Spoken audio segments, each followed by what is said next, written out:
Hello guys, good evening. Kumusta po kayong lahat? Ayan, may sasagutin lang po akong tanong na bakit daw ako nananatili or nanatiling kabunso. Diyos ko naman, simple arithmetic lang.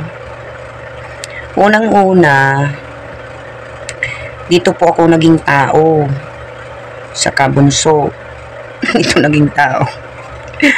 Binihisan po ako ng kabunso dahil po yan sa mga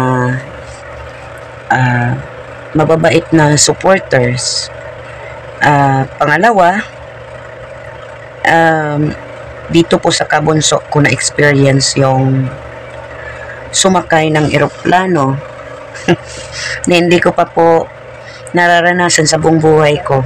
Imagine mga age of 38 siguro, 39 bago po ako nakasakay po ng eroplano dahil yan sa kabunso supporters. Pangatlo, dito pa ako masaya. Oo, ano naman po ang gagawin ko doon sa kabila or saan pa mang community.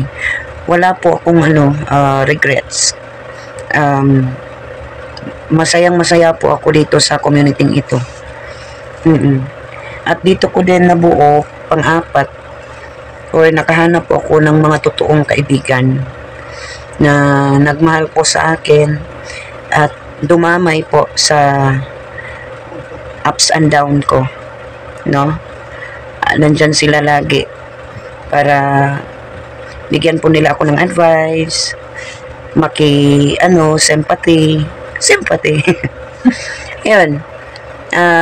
Yun po yung apat na main reason bakit po ako nanatili po sa kabunso community.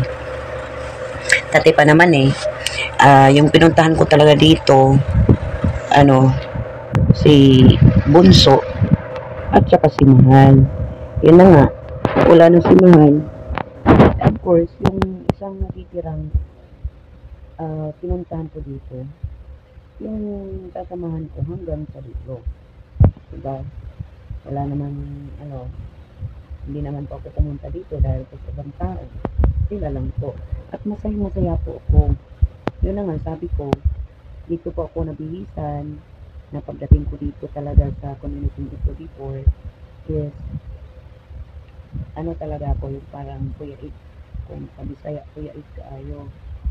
At dito po ako naging strong sa community dito. Lumaban, umiyak, ngayon, maraming mga napaka-memorable po na experiences dito sa community dito. Ang mahalaga, na napili ako dito kahit awat na. Yun lang. Ang ano ko lang, si Bunso lang talaga ang sasamahan ko ng dito. Wala nang sino man po. If you think na yung mag-question ka na may mga iisip ako na para sumikat or whatsoever, but hindi ko po ninais, hindi ko po inano na ako talaga ay sumikat ang bumabong. Okay na po ako sa may mga nanonood sa akin.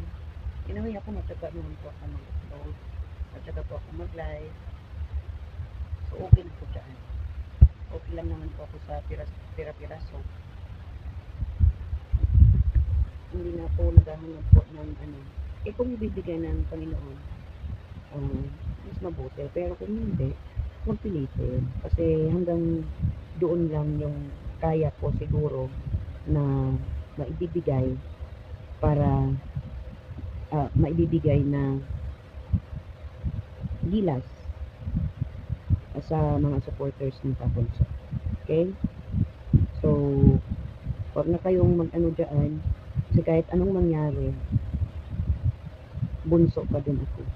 kahit anumang sabihin ninyo, paninira kay Bunso, or mga kasinungalingan na para maano yung suporta namin, hindi yan magbabago. Pasensya na po. Kasi ako talaga may isang salita talaga akong tao.